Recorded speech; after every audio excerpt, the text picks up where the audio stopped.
share with you, in case you don't know about me or anything about Nehemiah's Network.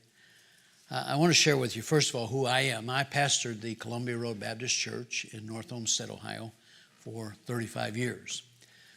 They put up with me for 35 years, or I put up with them 35 years, I like to say.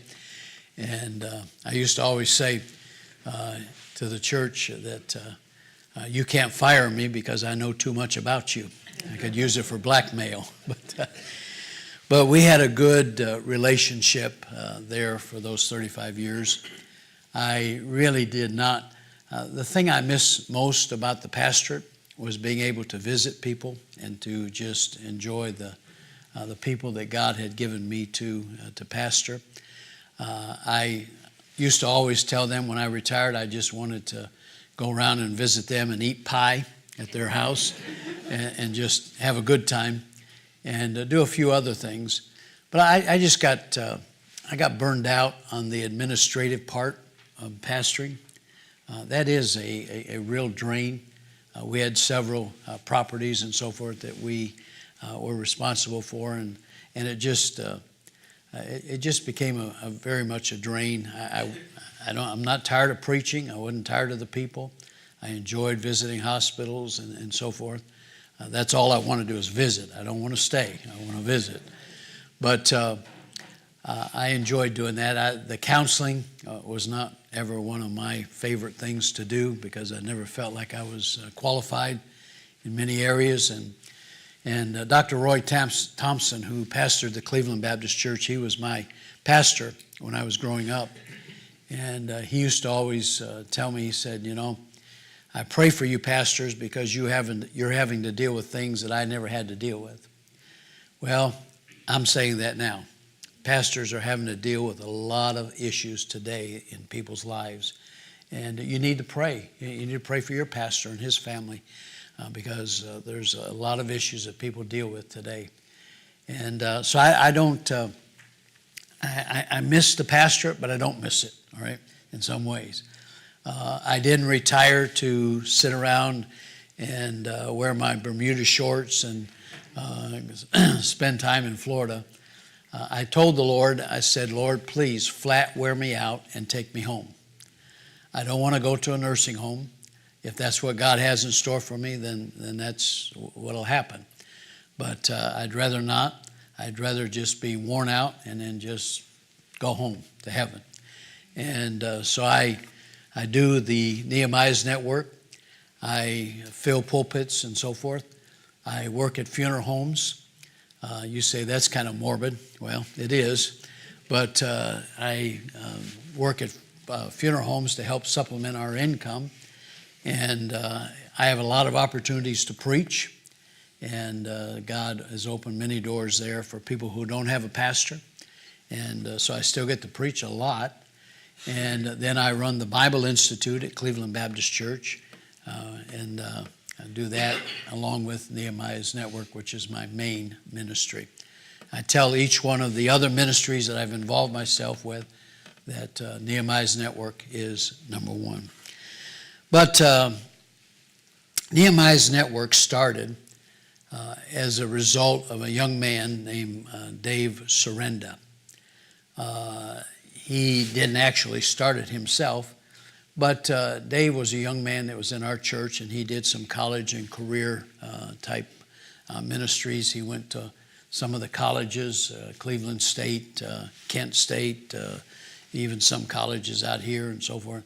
And he tried to start some Bible studies, which he was successful in doing, trying to get on the campus. Well, he had a part-time job at a building. He was a security guard, and he was working downtown at the Statler Building. I don't know if any of you remember the Statler Building downtown Cleveland. And he was working there. And he called me one day and he said, Pastor, he said, they're gutting this building because they're going to make apartments out of it. And so I went down and looked at it, and there was a ton of stuff. And so I took a crew down, and we took about 400 solid wood doors out of there. Can you imagine solid wood doors anymore? We tore the conduit out of the the walls. I'm one of those persons that can't stand to see waste. I hate it when they put up a building and about 5 or 6 years later they tear it down and build up another one. All right, it just bothers me to see waste like that. And so we were recycling, as part of the ministry of Nehemiah's Network. We started to recycle building projects or building material.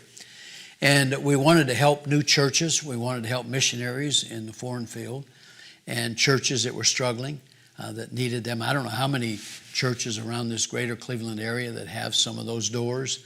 You might even have some here. You know why? Because you all were very instrumental in those early days, because we didn't have a place to put those things. And do you remember the old building that's set back here? Okay, the one that you tore down. I mean, it was a lot of work, I'm sure, and money to get that thing torn down. Well, we had a lot of supplies stored in there. We had supplies stored at a hangar at the Cleveland Hopkins Airport. A fellow from Westlake Baptist Church had the ownership of a hangar out there. And we had supplies stored all over the place. Some of our folks had stuff in their basements or garages, and we just really needed a warehouse. And God finally provided a warehouse for us. We bought 3 acres of land next door to our church.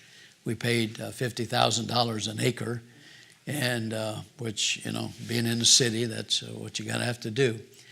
But as I began to work through all of that, just trying to get estimates and things of getting all the drainage and stuff back, and electrical and plumbing and all that back to that piece of property, the Lord just kind of spoke to my heart and said, why don't you find something that's already built? And this was during the real estate crunch, right? If you remember several years ago. Well, I started looking around and I found a building. And we looked at several buildings, but I found one that I just really felt that God wanted us to have. And when I went in, the negotiations, they were, excuse me, they were asking $410,000 for this building. Excuse me.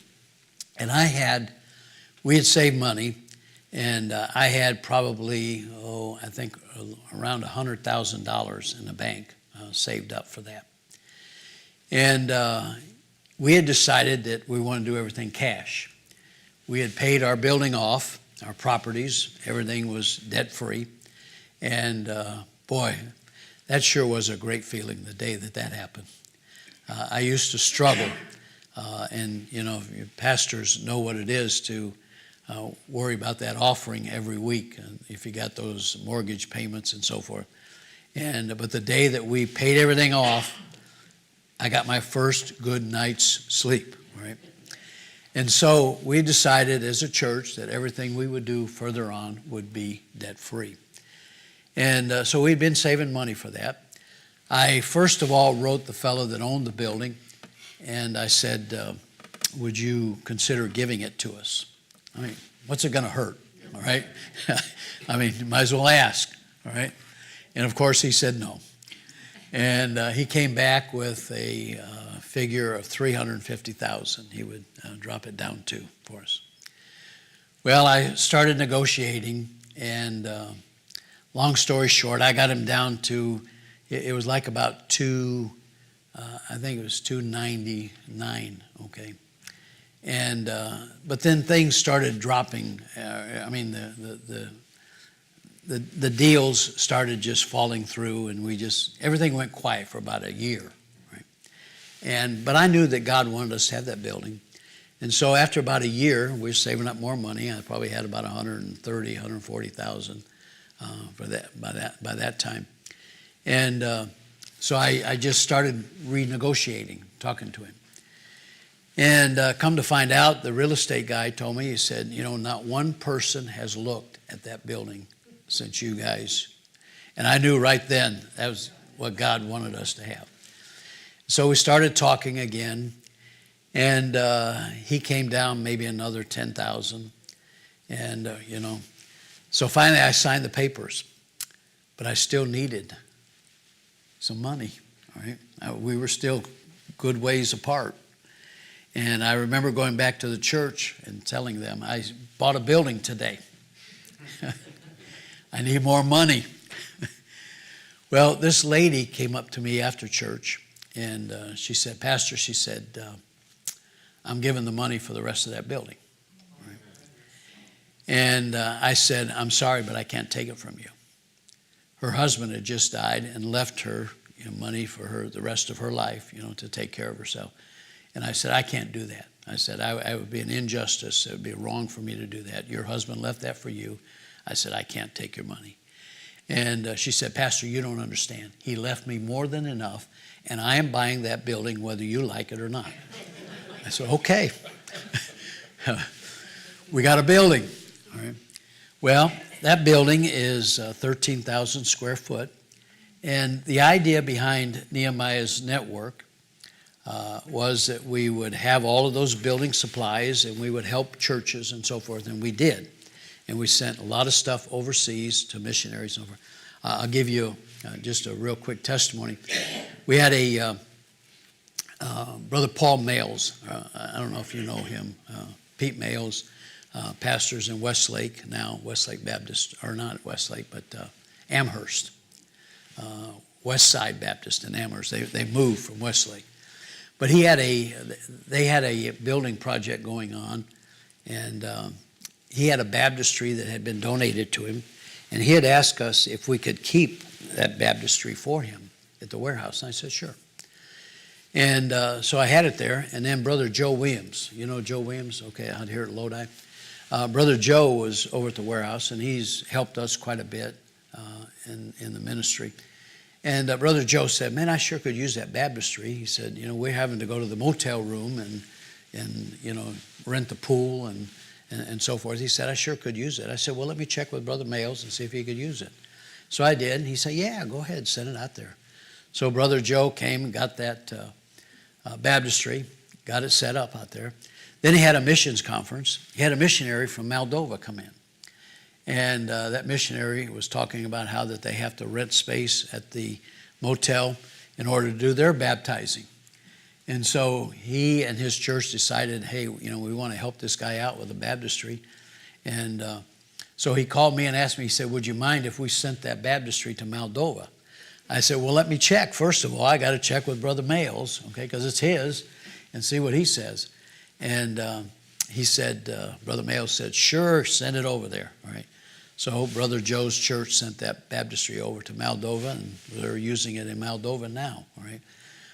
But we store all kinds of building supplies, doors, tile, things that people are getting rid of, and that's good. We don't like to have anything that's junk, but we salvage a lot of things. I've still got conduit there that we tore out of the walls. People can't believe I tore all the conduit out of that building, but hey, it's good, and there's nothing wrong with it. So as time went on, the ministry developed into a disaster relief ministry. And we started working on some disasters. Now I want to give you, out of the scripture, the basis for our ministry. Then I'll come back and share some more with you. But open your Bibles, if you would, to Genesis chapter 41. I believe that God gifts his children with gifts to do the work of the ministry. I also believe that God gifts his church. And not every church has the same gifts. For instance, are you familiar with Faith Fellowship Tract League? Okay, they print a lot of tracts, and they send them out free to churches to use, and they send them all over the world. They have a great big printing ministry there where they print these tracts, and I mean the thousands and thousands a year. Not every church could do that, okay? There's a Bearing Precious Seed. Are you familiar with that? In Milford, Ohio. They have a Bible printing ministry, all right? Not every church can afford to do a Bible printing ministry and send it all over the world, all right? God has given that gift for that church. Well, God had given this gift of Nehemiah's Network to our church, just like years ago, God had gifted your church with a ministry of MTS and PTS. Some of you might remember that ministry. But God just gifts churches in different areas. Not every church could do it. So God gifted us with this ministry. And in chapter 41 here, let me give you a little bit of background before I read the passage. God had warned Pharaoh in a dream that drought and famine were coming. And so Joseph, who was in prison, was called from his prison cell to interpret the dream. And he did so, and he gave the king an idea on how to handle this drought and famine that was coming. And then he was elevated to the position to handle it. And beginning in verse 25, if you'll follow along as I read, "And Joseph said unto Pharaoh, the dream of Pharaoh is one. God hath showed Pharaoh what he is about to do. The 7 good kine are 7 years, and the 7 good ears are 7 years. The dream is one. And the 7 thin and ill-favored kine that came up after them are 7 years, and the 7 empty ears blasted with the east wind shall be 7 years of famine. This is the thing which I have spoken unto Pharaoh. What God is about to do, he showeth unto Pharaoh. Behold, there come 7 years of great plenty throughout all the land of Egypt, and there shall arise after them 7 years of famine, and all the plenty shall be forgotten in the land of Egypt, and the famine shall consume the land. And the plenty shall not be known in the land by reason of that famine following, for it shall be very grievous. And for that the dream was doubled unto Pharaoh twice. It is because the thing is established by God, and God will shortly bring it to pass. Now therefore let Pharaoh look out a man discreet and wise, and set him over the land of Egypt. Let Pharaoh do this, and let him appoint officers over the land, and take up the 5th part of the land of Egypt in the 7 plenteous years. And let them gather all the food of those good years that come, and lay up corn under the hand of Pharaoh, and let them keep food in the cities. And that food shall be for store to the land against the 7 years of famine, which shall be in the land of Egypt, that the land perish not through famine. And the thing was good in the eyes of Pharaoh, and in the eyes of all his servants. And Pharaoh said unto his servants, Can we find such a one as this, a man in whom the Spirit of God is? And Pharaoh said unto Joseph, Forasmuch as God hath showed thee all this, there is none so discreet and as wise as thou art. So Joseph set up a program to store the grain for the 7 good years. Now, that basis draws us to the warehouse, all right? We have a warehouse to store the goods during times which we're not experiencing a disaster. I have many churches who will do canned drives, canned food, and then they'll, get it to us, and we'll store it there so that when there is a disaster, we can move right away. We don't have to wait. But farmers here had to give 1/5 of their 20% of each year's harvest to the government. You think it's bad giving 10%, right? But they had to give 20% of their year's harvest so that it could be used during these 7 years of famine. Now, here's what we see in this passage. And again, this is the basis, Old Testament basis for our ministry. Joseph had a plan. Joseph had a plan. You see, disasters are going to happen. And I think we're going to see more and more disasters until the Lord comes back. And they're getting more, seems to me, more severe and more wild, all right?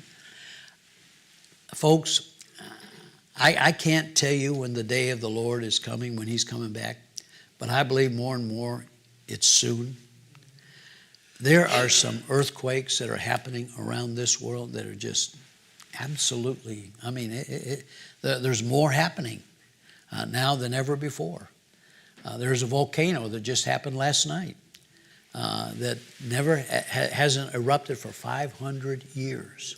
Right? There is things that are showing us that, and I wish I knew the date, but I don't. God didn't tell me, and I'm not going to pretend to think I know it. All right, it'd be very foolish to do that. But it's soon. I believe it's soon.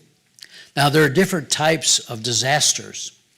There's natural disasters, floods, which we're seeing a lot of that this year. It just seems like, almost every week, even Cleveland. I don't know if you guys got flooded out here the other night, but in Cleveland, we had a lot of places that were flooded out. There's earthquakes, hurricanes, fires, train derailments. Remember East Palestine? We took, I think, about 4 loads of water up to East Palestine, went door to door, visiting those people, handing out water, sharing the gospel with people, praying with them. Those folks were left in a lurch. Just because they were a different flavor of their political party. It was kind of a Republican town, and so they kind of got left in the lurch. But finally, things started to go, and I wouldn't want to live there. There was just a smell about that city that train derailment left, and even miles before, I wouldn't stop and eat there, because I couldn't trust the water, right? And I don't know if it's totally cleaned up or not, but it's just a sad situation that happened there. So there's natural disasters, there's technological disasters, chemical warfare. We hear a lot about that. Power outages. We're having more power outages than that just happens all the time. I get kind of aggravated with this because Cleveland is trying to build a new stadium. You've heard about that in Brook Park, Ohio. We want to build a new stadium, but last year some of our areas in Cleveland were without power for about a week, and yet we want to build a new stadium, but we can't keep lights on in our homes. It just doesn't make sense to me, all right? Put that money in the infrastructure, put wires under the ground instead of, up on top. Technological, I'm sorry I get involved. Sometimes I want to preach about some of this stuff, but power outages, internet, internet, there's a lot of things that can happen there. AI, who knows what's going to happen with all of that stuff. It's dangerous, right? Then there's man-made disasters, sabotage, war, terrorism, the Ukraine war. We've been sending probably, I would think, about 8 pallets a month over to Ukraine. Still doing. Let me just give you a little testimony about that. We get some supplies from Walmart. Walmart in Brunswick, Ohio. We inherited that account, and they give us all their returns. They also give us all the stuff that is that they don't sell, and it's brand new clothing and so forth in many cases. And but we get all the returns, and we just ship them all over. And Ukraine, when the Ukraine war started, there was a big request for long John underwear. Okay. And the people that had the account before, that got all that stuff, I had asked them, I said, do you guys ever get that? And they said, well, we never get that, And so, we were getting ready to try to go out and maybe, fundraise and get, some of that in and so forth. But the first load that we got right after that, there was about 3 pallets of long John underwear. Now, does God know what he's doing? Amen. And so, we were able to send that over in the Ukraine war. There's man-made disasters, mass shootings. We're seeing all of that. Riots, opportunities that we can go in and try to share the gospel. And remember when the Republican convention was here? Downtown Cleveland. We took a group there and we passed out John and Romans and bottled water to everybody. Just wanted to And our whole political system to me is a disaster. So that was one that I felt we really needed to work. And so, but there's just so many disasters that are happening all over. Now let me just probe a little bit. And as I probe, it's not to make you feel guilty, but just to kind of arouse your thinking. How well are you as a church prepared to handle a disaster if a tornado touched down here in Spencer? I hope it doesn't. But if it touched down here in Spencer, Plainfield, or these other communities that are around you, how well are you prepared to help the people around here? Now, I'm not trying to make you feel guilty. I just want you to think about that, right? How well are we prepared? Because it's an excellent opportunity. Not only that, but how well are you individually prepared to handle a disaster? Okay? I recommend, and I have some information on that. I don't have with me today, but there are things that you can sit down with your family and go over, like if a disaster happened, how are we going to communicate? And having numbers and everything in your wallet and pocket, and having some stuff gathered at home, water. Here's one big reason why you should keep an extra supply of stuff at home.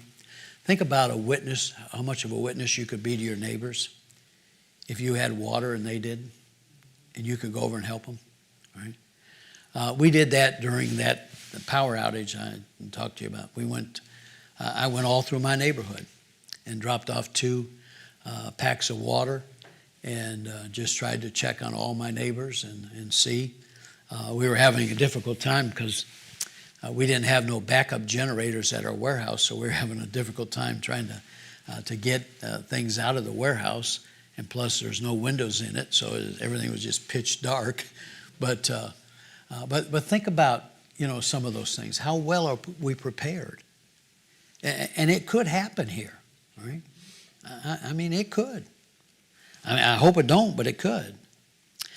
You see, it's an excellent opportunity for us to share the gospel. And every time we go out with a load, we always send out at least 3 or 4 boxes of John and Romans, and each box has about 300 in it. And what we want to do is we want to help people. And we don't just help Baptist people. We help people of all walks of life, right? We try to work with independent Baptist churches because I don't want to have an argument over passing out John and Romans and, witnessing to people and praying with them.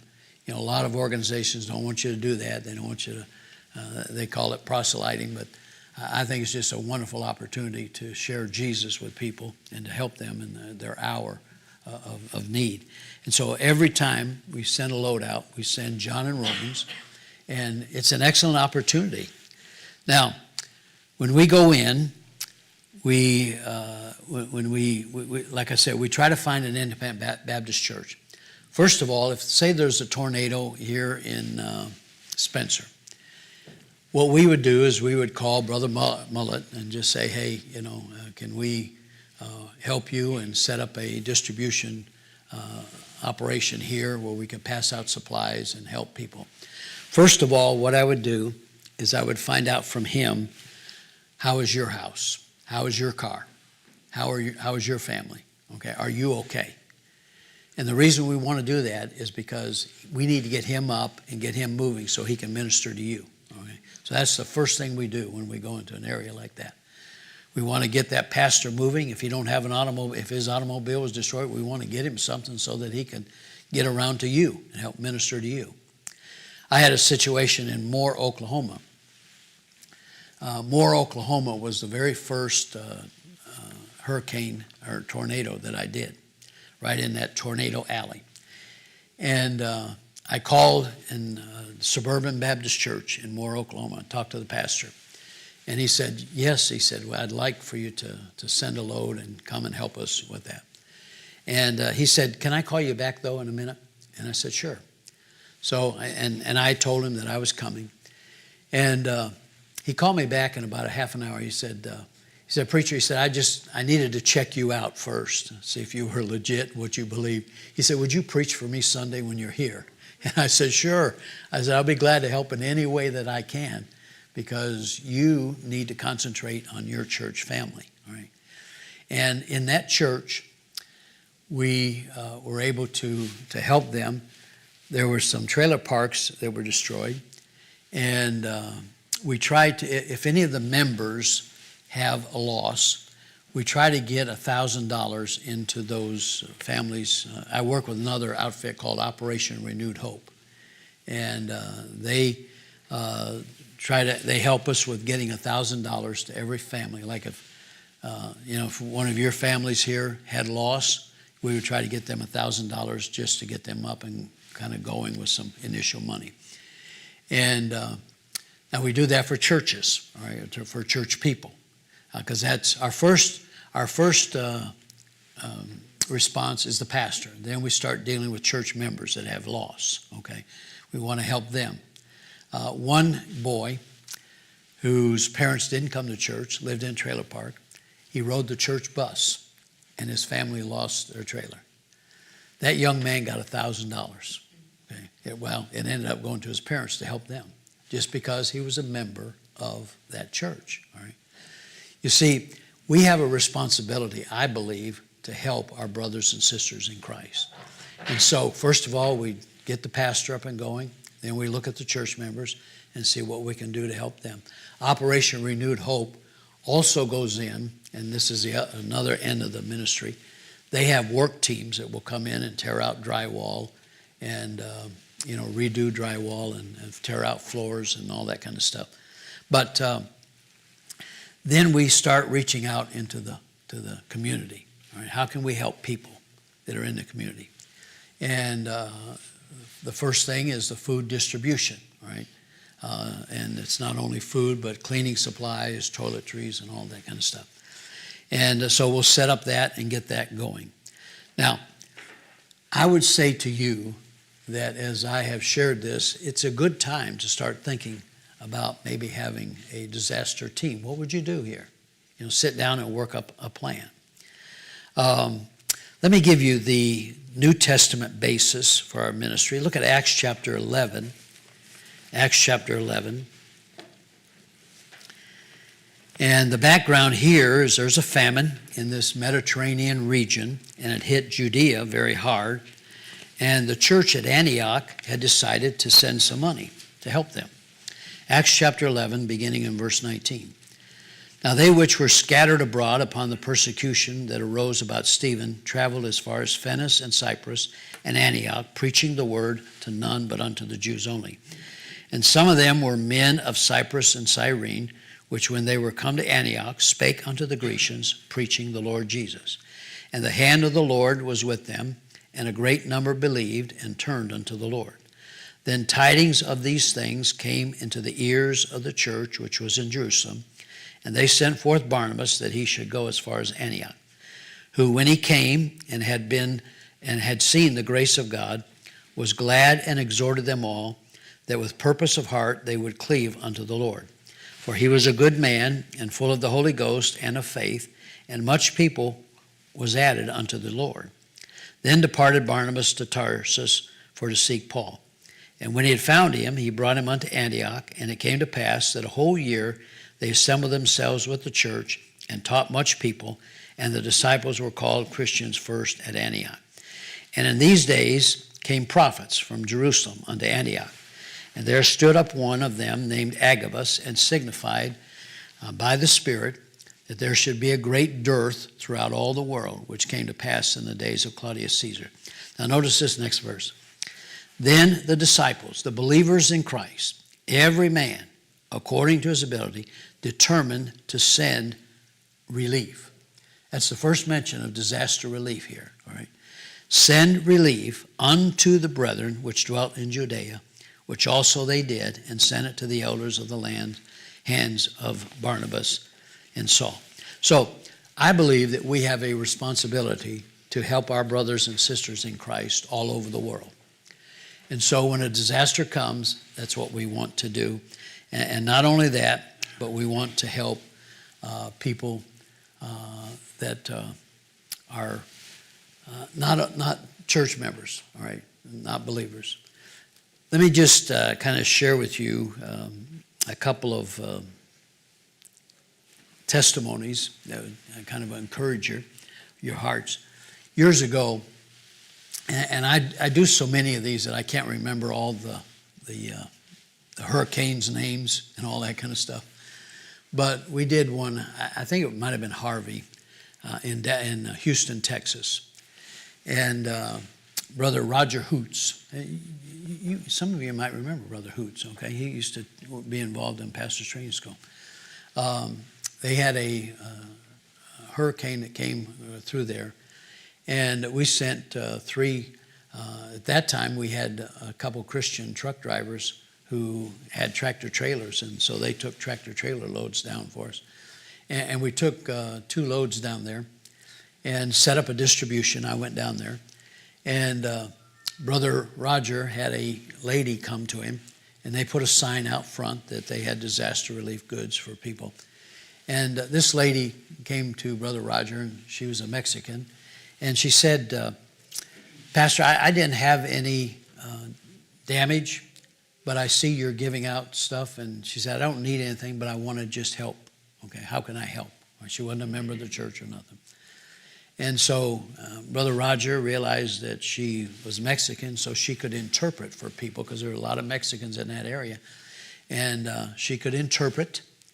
And so she sat at the front desk and interpreted for all the people that came in for goods. You see, when we pass out goods, a lot of times when we send stuff, like we'll send a whole case of toilet paper, you don't want to just give one person a whole case of toilet paper, okay? You'll run out real quick if you do it that way. But, you set up a system where they get so many items per week of different categories.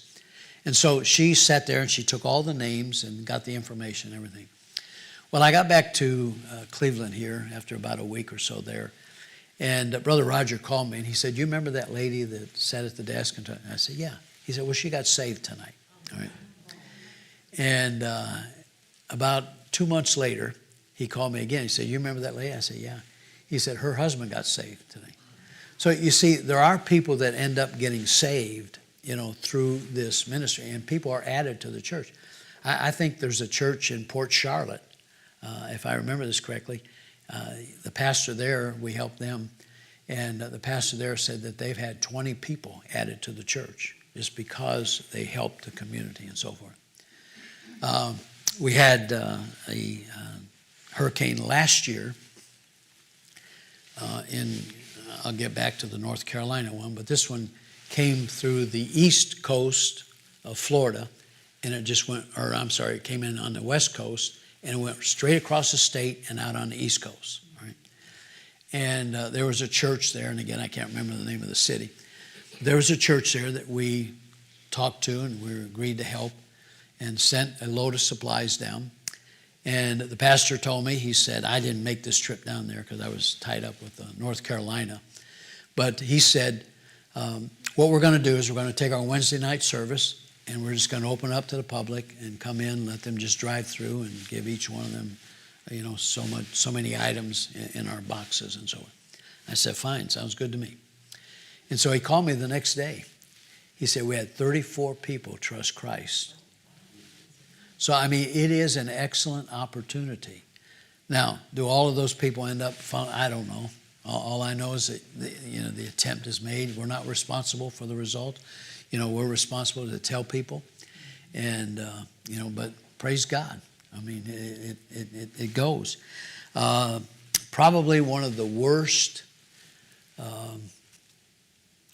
disasters that I've ever experienced. Let me go back to that Moore, Oklahoma, because it's a neat testimony, though I wish that I had gotten a copy of the picture, because I tell the story, and if I had the picture, it'd be a little bit more believable. But that church in Moore, Oklahoma, if you remember years back, I can't remember the year, but it hit a children's hospital there in Moore, Oklahoma, and just tore that hospital. And as it came in, Suburban Baptist Church was in the path of that tornado. And the pastor showed me a picture, an aerial picture of the path of that tornado. And it's one of the most unbelievable things. Like I said, I wish I'd have gotten a picture from him. But he showed it to me. And it shows that tornado coming right towards his church, and then it went right around the church. And then came back. Just an unbelievable thing. North Carolina probably was one of the worst that I've ever seen. Just the flooding. I mean, the trees, the water got so high that, it was just up in the trees, and you could see paper, and you could see the water lines in the trees. Just devastating. The loss of life. And, thank God for, you hear a lot about FEMA.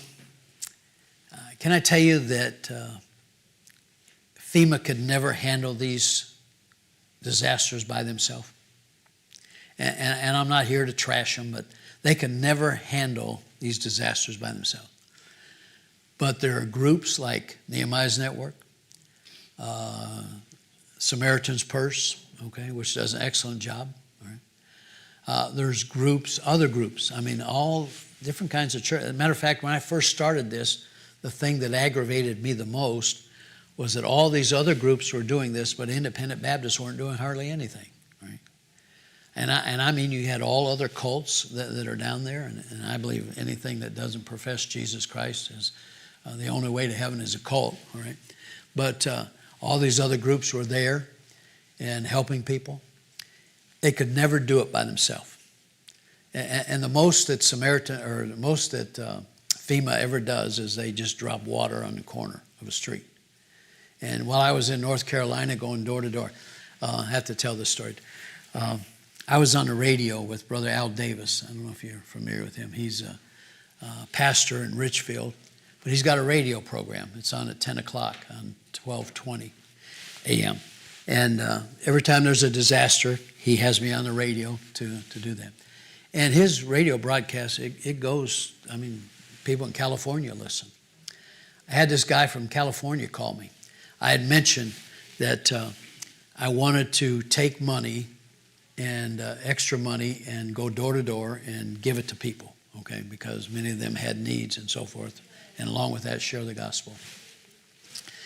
And I mentioned I wanted to do that. And I said the reason why I want to do that, one of the reasons is because people were afraid to leave their homes because looters would come in, And so this guy from California called, and he said, Pastor, I'd like to send you some money for that little trip you have. He said, I'd like to send you some guns, to give those people so that they could protect their property. And I thought, well, I'd like to take them guns and take them with me up there, but I'm not going to do that, or I wouldn't be here this morning probably. But he sent me, I think it was like, it seemed like it was about $2,500 just to go door to door and give to people, right?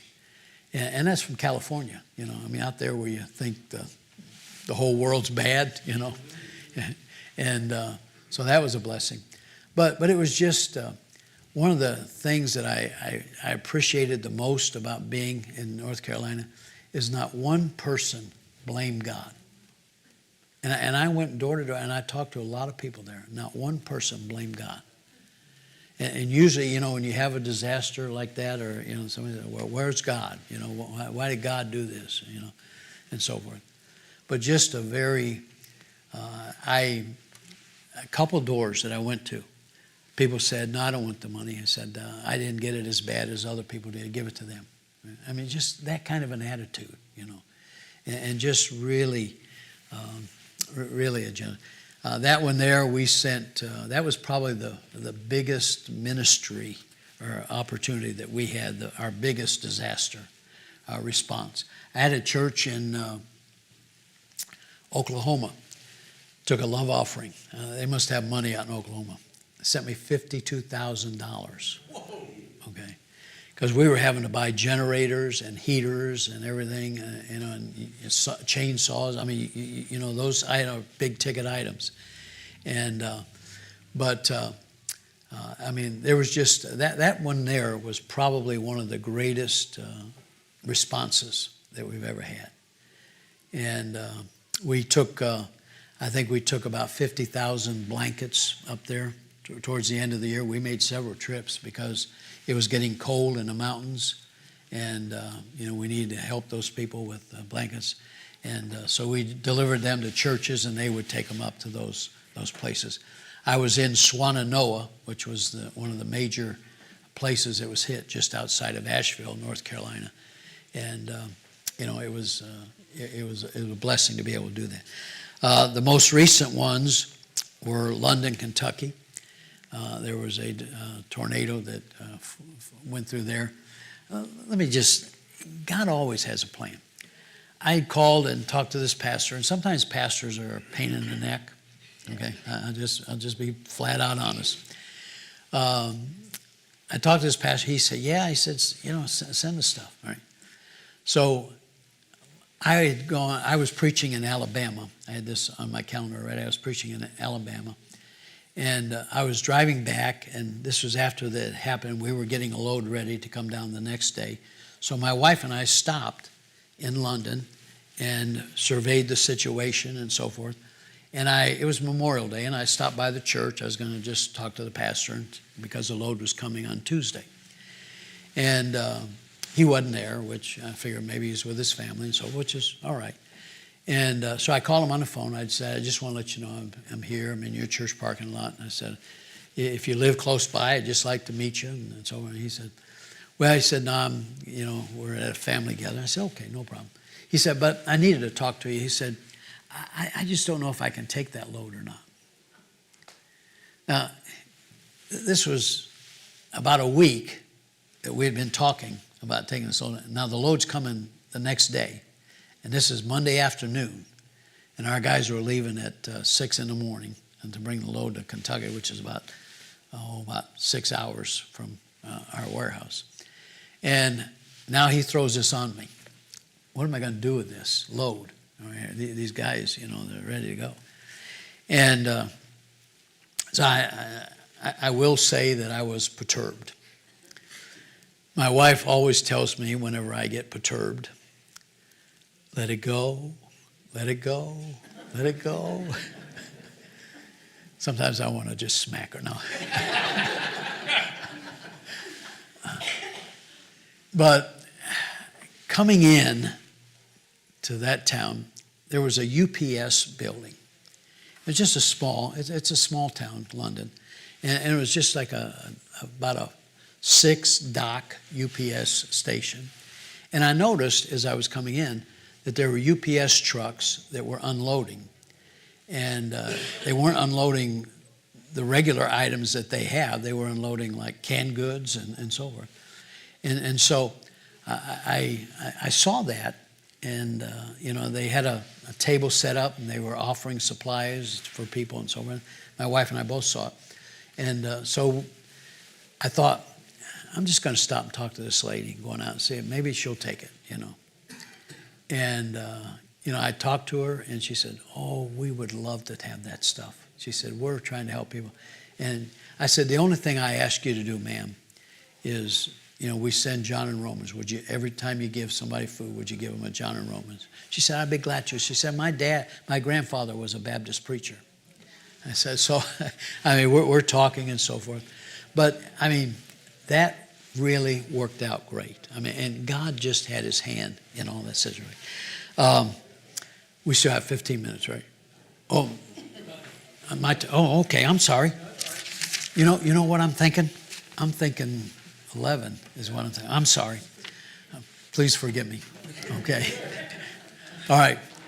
God bless you. Sorry I didn't have time for questions. I thought I was going to have time, but so I apologize.